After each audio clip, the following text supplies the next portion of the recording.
बिस्मिल्लाहिर्रहमानिर्रहीम। अस्सलाम वालेकुम नाज़रीन, मैं हूं अज़हर फ़ारूक अपने यूट्यूब चैनल के साथ। गुज़श्ता रोज़ बड़ा एक अहम फैसला इलेक्शन कमीशन की तरफ से आया है।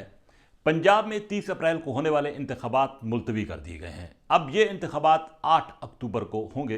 क्या इंतखाबात होंगे या नहीं, इस पर बात करेंगे। और इसके साथ साथ मुल्क का जो सियासी मुस्तकबिल है, बिलखसूस पाकिस्तान तहरीक इंसाफ के हवाले से हुकूमत क्या सोच रही है, इस पर भी तफसीली तौर पर बात करेंगे।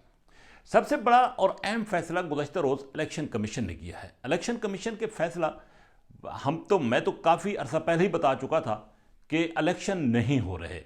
इस हवाले से इलेक्शन कमीशन ने chief secretary Punjab, IG Punjab और सिक्योरिटी हुकाम से जो इंफॉर्मेशन ली थी, जो मालूमात ली थी या जो तजावीज़ ली थी, उनकी रोशनी में इलेक्शन कमीशन मजबूर हुआ है कि इन इंतखाबात को मुलतवी कर दिया जाए।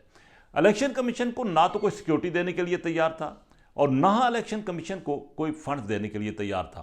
यही वजह थी इलेक्शन कमीशन बेबस था, उसके पास किसी किस्म का कोई अमला नहीं था कि वो इलेक्शन कराता। अगरचे प्रोसेस तो शुरू कर दिया गया था, लेकिन इस प्रोसेस का कोई फ़ायदा नहीं था। दूसरी तरफ इलेक्शन कमीशन पर अब ये इल्ज़ाम लगना शुरू हो गया है कि उसने मिली भगत के साथ ये फैसला किया है। अगरचे इलेक्शन कमीशन ने सुप्रीम कोर्ट के फैसले की रोशनी में ये फैसला किया था कि इंतखाबात 30 अप्रैल को कराए जाएँ और शेड्यूल भी जारी कर दिया गया था, लेकिन अब सूरत हाल मुख्तलिफ हो गई है।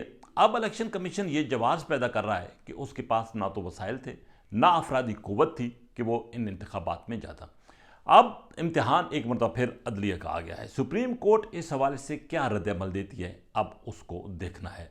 दूसरी तरफ पाकिस्तान तहरीक इंसाफ के चेयरमैन इमरान खान साहब ने तो इस फैसले को मुस्तरद कर दिया है और वाज़ेह किया है कि अब कौम को अदलिया और वकला के साथ खड़ा होना होगा। इमरान खान साहब अब क्या काल देते हैं, इस पर भी नज़र रखनी है, क्योंकि इमरान खान साहब पहले ही कह चुके हैं कि अगर कोई इस तरह का फैसला हुआ तो वो आइन के हक में मुल्क की तहरीक चलाएंगे। इसका मतलब है कि पाकिस्तान में इस वक्त जो इंतशार की सियासत चल रही है वो ख़त्म होने वाली नहीं है। लेकिन हुकूमत ये समझती है कि ये इंतखाबात एक दिन होने चाहिए, क्योंकि अगर सूबों के इंतखाबात 2 सूबों के हो जाते हैं और कौमी असम्बली के इंतखाबात 5-6 महीने बाद होते हैं, तो इन इंतखाबात का असर जो है वो उन पर पड़ेगा, जिसकी वजह से मुल्क में सियासी जो कशीदगी है वो बरकरार रहेगी। तो बहरहाल हुकूमत की ख्वाहिश भी यही थी, मंशा भी ये थी।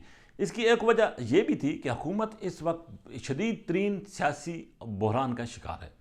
हुकूमत मुश्किलात में घिरी हुई है और इन हालात में अगर इलेक्शन में जाती है तो हुकूमत को बदतरीन शिकस्त का सामना था। यही वजह है कि हुकूमत ने पूरी कोशिश की कि इन इंतखाबात का इल्तवा कराया जाए। हुकूमत बराह रास्त तो असरअंदाज नहीं हो सकती थी, लेकिन वसाइल देने से हुकूमत ने इनकार किया, जिसकी वजह से इलेक्शन कमीशन मजबूर हुआ है।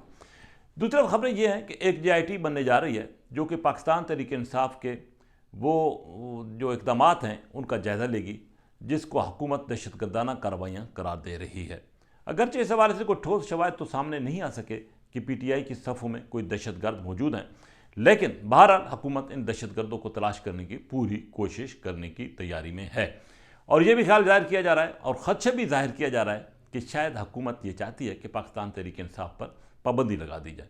बहरहाल पाकिस्तान तहरीक इंसाफ एक बड़ी सियासी जमात है पाकिस्तान की, और इस पर पाबंदी लगना बहरहाल मुश्किल और नामुमकिन ही नज़र आ रहा है। लेकिन अगर हुकूमत कोई ऐसी कोशिश करती है तो ये भी हुकूमत के लिए शुभ की होगी। हुकूमत ने कुछ ऐसे फैसले किए हैं, कुछ ऐसी गिरफ्तारियां की हैं कि एक दिन गिरफ्तारी, दूसरे दिन अदालत से रिहाई, तो उसमें भी हुकूमत को सुबकी का सामना करना पड़ा है। और अगर ये कोई फैसला करती है तो वो भी सुबकी का सामना हुकूमत को करना पड़ेगा। हाँ, इलेक्शन में जाएँ, इलेक्शन वोट के ज़रिए पाकिस्तान तहरीक इंसाफ का मुकाबला करें और उसको शिकस्त दें, उसको नाकाम करें, तो फिर ये कहा जा सकता है कि वाकई जमहूरी अंदाज से एक सियासी जमात को इस प्रोसेस से अलग किया गया है। लेकिन अगर इस अंदाज से पाकिस्तान तहरीक इंसाफ पर पाबंदी लगाने की कोशिश की गई तो वो उसको शायद अवाम जो है वो किसी तौर पर भी कबूल नहीं करेंगे। दूसरी तरफ ये भी कहा जा रहा है कि इदारों के खिलाफ जो इक़दाम हो रहे हैं, जो इदारों पर इल्ज़ाम तराशी हो रही है, उसके हवाले से कोई सख्त कानून साजी करने जा रही है हुकूमत।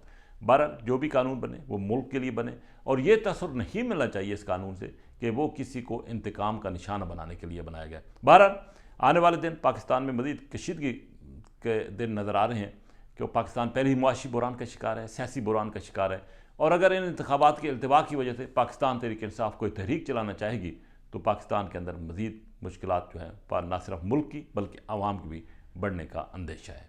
اسی کے ساتھ اجازت، اللہ حافظ۔